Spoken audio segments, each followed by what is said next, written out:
So, what do you do when you're in the car and things are going fairly smooth and easy, and all of a sudden you go over the cliff, and down very fast, very steeply? This shows a bottom, but maybe you don't see a bottom. What do? This was where we were in the mid-90s.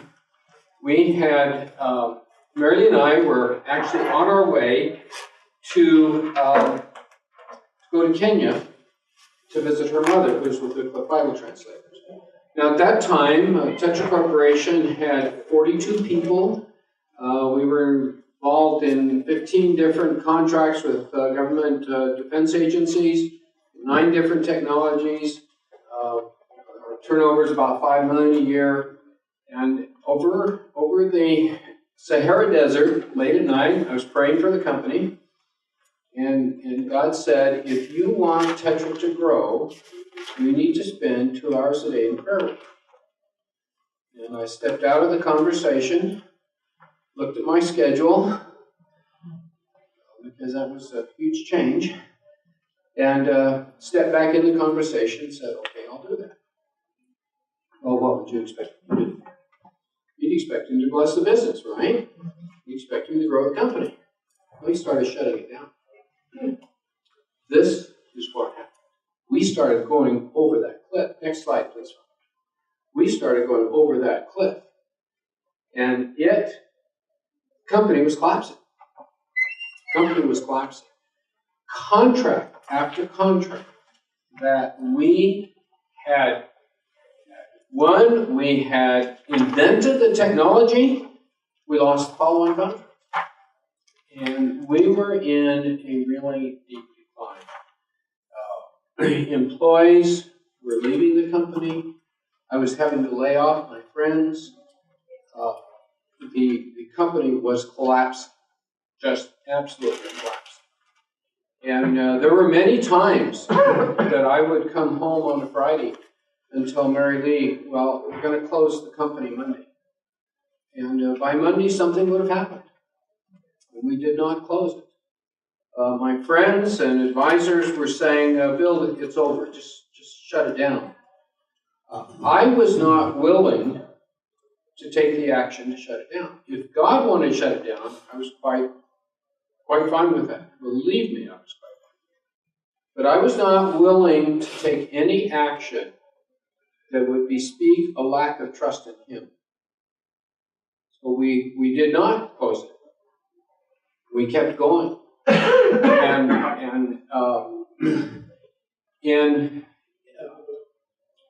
In spring of 1997, we joined FCCI. We got a course back in those days when you joined the Essential Portfolio of cassette tapes. Does anybody remember cassette? and hard to even find a cassette tape anymore. And in that set was a series by Bruce Wilkinson called Leading a Company for Christ. So we drove up to Pagosa Springs to spend the weekend praying and seeking God for the closed business. Now, we were down to 5 people by this time. So we had gone from 42 people in the spring of 94 to 5 people in the spring of 97. Companies don't survive that. A company might survive a 50% decrease, but not what we went through. But we did. God kept us together. We went up to Pagosa Springs to ask God, what do you want to do? You want to keep this company alive? You want to shut it down? And we spent the weekend just praying and seeking the Lord, and came back convinced He wanted us to keep it going. We had listened to Bruce's course going up and coming back, and that helped to anchor for us what was going on. That fall, we went to our first FCCI conference in Phoenix. And so we also connected with a friend in FCCI who sent us a set of tapes for a course called The Testing of Your Faith by Bruce Wilkinson, which I highly recommend. And by that time, as Mary Lee put it, we were not only angry with God, but we were angry with each other. We've been 2 years, a year and a half of just really, really intensely difficult times. And so we looked at we said, okay, we'll watch the first session, send it back. We looked at that first session, and it was all about how the test of faith is exactly that. It's not a disaster, it's a test. And we looked at each other and said, we're in a test of faith and we're failing this test. And so we watched the second session and then watched 2 sessions a week. And God really changed our perspective on what was going on. And we realized that we were not in the middle of some happenstance disaster, but that we were in a test of our faith. That's exactly what was going on. And that our issue was to trust Him. Next slide, please. Our issue was to trust Him. That it was a test. Our boat had not been torpedoed. It just was limping. And so we really began to seek Him. Our whole attitude toward it changed. And by that December, the test was over. I still have the church bulletin from sitting there in the service and just sensing God saying the test is over. We ended up with a contract, a couple contracts there in 98, 99, and during I think it was in 98, the next lesson came. So first lesson, trust Him. Second lesson, obedience. And there was an afternoon, I remember very, very clearly, when God and I had it out as to who was going to run the company. Because I did not like the direction He was taking. And we went out behind the laboratory and spent that afternoon wrestling over who was in charge. It was the most difficult time of my life. I never want to go back in that wrestling room. Who were you wrestling with? God. Oh, okay. I missed that. I was like, wait. Yeah.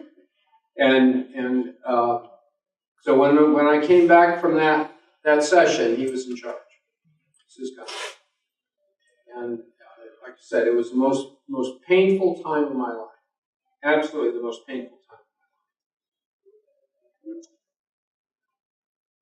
So then we continued working on this technology, building the technology. But I had not yet learned another important lesson, and that is that the details of how this is to be done are under His control, not mine. And we were supposed to go to the FCCI conference in '99, but I was too busy. And I was so focused on accomplishing the technical objectives that I wasn't listening. I wasn't seeking Him to do it. So I closed it down for another year. 2000, I don't know how we got through that year. Because the previous contracts ended. We didn't have any contracts, we didn't have income. And yet, checks would just show up. I mean, literally, from people I hardly knew. Large checks would just show up. And He got us through 2000. He got us through 2000. And the issue there was trust and obey. Indeed. That was the key issue. He was interested, next slide please, in changing me into someone that He could trust to run His company. That's what this was all about. I had no idea what was going on at the time. It just seemed really, really hard. But it was not without purpose. He was in the process of changing me into someone that he could trust to run his business. And so at the end of 2000, once again, I remember so clearly, said the trial is over.